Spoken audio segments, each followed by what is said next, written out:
ආයිබෝවන්. අපි වටේ තියෙන ලෝකෙ දිහා පොඩ්ඩක් බලමුද? අපේ අතේ තියෙන පුංචිම ඉලෙක්ට්‍රොනික උපකරණයේ ඉඳලා අපි දකින උස්සම ගොඩනැගිල්ල දක්වා මේ හැමදේම එකට තියාගෙන ඉන්න නොපෙනෙන බලවේගයක් තියෙනවා. අන්න ඒක තමයි එකලස් කිරීමේ තාක්ෂණය. ඉතින් අද අපි මේ අත්‍යවශ්‍ය ක්‍රියාවලියේ සැඟවුණු රහස් ටිකක් හෙළිදරව් කරගන්නයි යන්නේ. කවදා හරි හිතලා තියෙනවද අපි අතේ තියෙන ෆෝන් එක, අපි වාඩි වෙන පුටුව, එහෙමත් නැත්නම් අපි වැඩ කරන ගොඩනැගිල්ල කොහොමද මේ තරම් ශක්තිමත්ව, මේ තරම් පරිපූර්ණව එකට සම්බන්ධ වෙලා තියෙන්නේ කියලා? අන්නේ හැම දෙයකම පිටිපස්සේ තියෙන තාක්ෂණය තමයි එකලස් කිරීම කියන්නේ. ඉතින් අපි මේ ගමන යන්නේ මෙහෙමයි. මුලින්ම අපි බලනවා එකලස් කිරීම කියන්නේ ඇත්තටම මොකක්ද කියලා. ඊට පස්සේ අපි කතා කරනවා ඉස්කුරුප්පු වගේ යාන්ත්‍රික ක්‍රම ගැන. ඊළඟට ඇලවීම, පෑසීම සහ ඒ හැම දෙයකම වඩා ප්‍රබල වෙල්ඩින් කිරීම ගැනත් හොයලා බලනවා.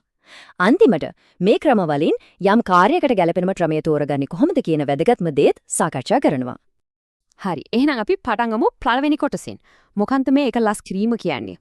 ඇත්තටම මේක තමයි මුළු නිෂ්පාදන ක්‍රියාවලියේම අතිවාරම.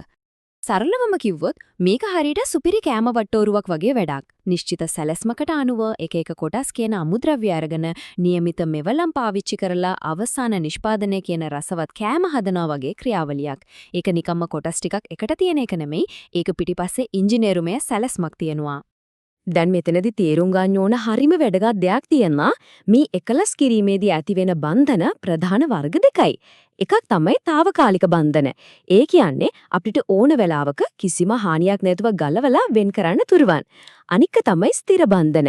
මේවා නම් වෙන් කරන්න ගියොත් අනිවාර්යෙන්ම ඒ කොටස් වලට හානියක් වෙනවා. මේ වෙනස නිෂ්පාදනයේදී හරිම තීරණාත්මකයි. හොඳයි. අපි එහෙනම් බලමු පළවෙනි ප්‍රධාන එකලස් කිරීමේ ක්‍රමය මොකක්ද කියලා. ඒ තමයි භෞතිකව. එහෙමත් නැත්නම් යාන්ත්‍රිකව කොටස් සම්බන්ධ කරන එක. ඉතින් මේකට ඉස්කුරුප්පු, බෝල්ට් සහ රිවට් වගේ දේවල් තමයි අයිති වෙන්නේ.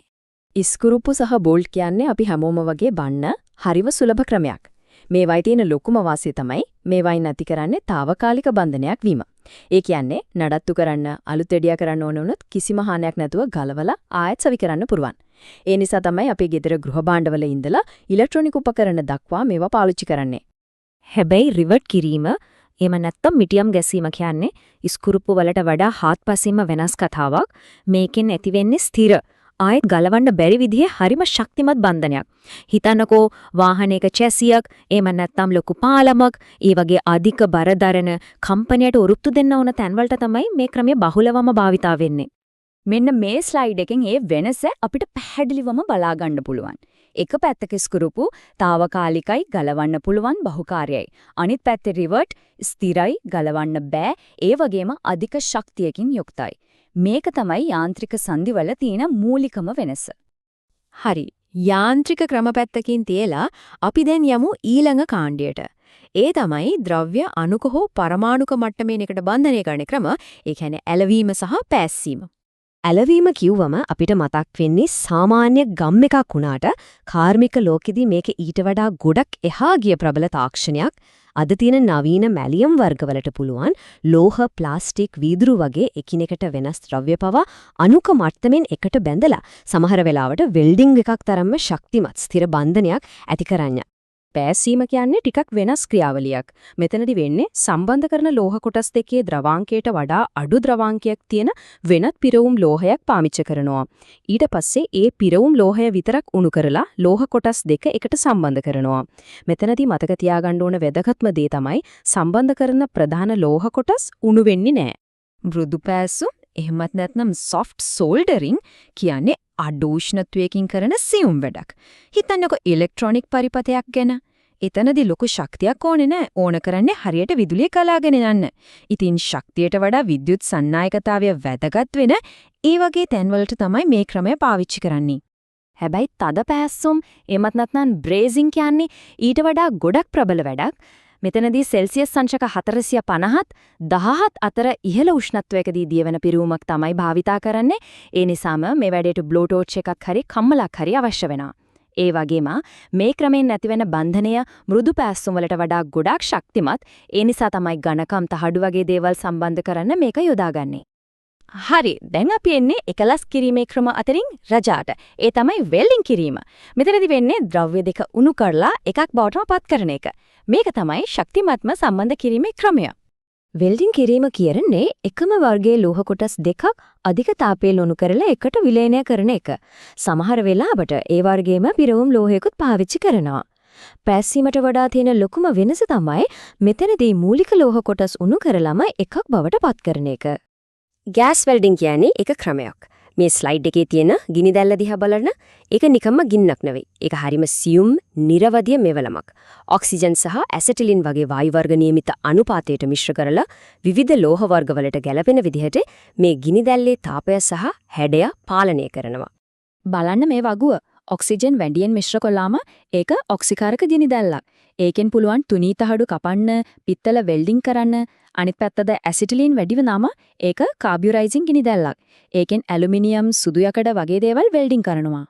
දැන් අපි බලමු ගොඩක් දෙනෙක් දැකලා තේති විද්‍යුත් වෙල්ඩින් ගැන. විශේෂයෙන්ම ආක් වෙල්ඩින්. මේ රූප සටහනේ පෙන්නේ ඒ සඳහා අවශ්‍ය සම්පූර්ණ සැකැස්ම. නිෂ්පාදනය සහ ඉදිකිරීම් ක්ෂේත්‍රයේ මේක හරිම සුලභ. ඒ වගේම ප්‍රබල තාක්ෂණයක්. මේකේ සිද්ධාන්තය හරිම සරලයි. ස්ටෙප් ඩවුන් ට්‍රාන්ස්ෆෝමර් එකකින් කරන්නේ විදුලි බලය එක තැනකට නාභිගත කරලා අති විශාල තාපයක් බවට පත් කරන එක. හරියට අකුණක් වගේ ප්‍රබල විද්‍යුත් ඡාපයක් නිර්මාණය වෙනවා. අන්න ඒ ඡාපයේ තියෙන අධික තාපයෙන් තමයි ලෝහ උණු කරලා එකට සම්බන්ධ කරන්නේ. හොඳයි. අපි දැන් එක එක ක්‍රම ගැන ඉගෙන ගත්තා. හැබැයි ඇත්තම අභියෝගය ඒ වගේම වැදගත්ම දෙන්නේ දැන්. ඒ තමයි මේ හැම ක්‍රමයකින්ම දීලා තියෙන කාර්යයට හරියනම ක්‍රමය තෝරගන්නේ කොහොමද කියන එක. මේක තමයි ඉංජිනේරුවෙකුගේ ලොකුම තීරණයක්. ඉතින් මේ තීරණය ගන්නකොට ප්‍රශ්න කීපයක් අහන්න වෙනවා. පළවෙනිව මේක ආයෙ ගලවන්න ඕනේද? ඒ කියන්නේ ස්ථිර වෙන්න ඕනේද? දෙවෙනිව කොච්චර ශක්තියක් දරන්න ඕනේද? ඒ වගේම සම්බන්ධ කරන්න මොන වගේ ද්‍රව්‍යද? අධික උෂ්ණත්වයට ඔරොත්තු දෙන්න ඕනේද? අන්තිමට නිෂ්පාදන පිරිවැය සහ වේගයත් හරිම වැදගත්. මේකෙන් අපිට තේරෙනවා නේද? අපි දකින හැම සංදියක්ම ඒක පුංචි ස්කුරුප්පුවක් වෙන්න පුළුවන්, නැත්නම් ලොකු වෙල්ඩින් එකක් වෙන්න පුළුවන්. ඒ හැම එකක් පිටිපස්සෙම නිර්මාණය, අරමුණ සහ ඉංජිනේරුමේ දක්ෂතාවය ගැන ලොකු කතාවක් තියෙනවා කියන එක. ඉතින් ඊළඟ පාර තමන්ගේ වටපිටාව දිහා බලනකොට, තමන් ඉන්න තැන, මේසය, පුටුව, දොරජනෙල් දිහා බලනකොට පොඩ්ඩක් හිතලා බලන්න. මේ හැම දෙයක්ම එකට බැඳිලා තියෙන්නේ කොහොමද කියලා. දැන් ඒ එකලස් කිරීමේ රහස් ගැන අපි යමක් දන්නෝ.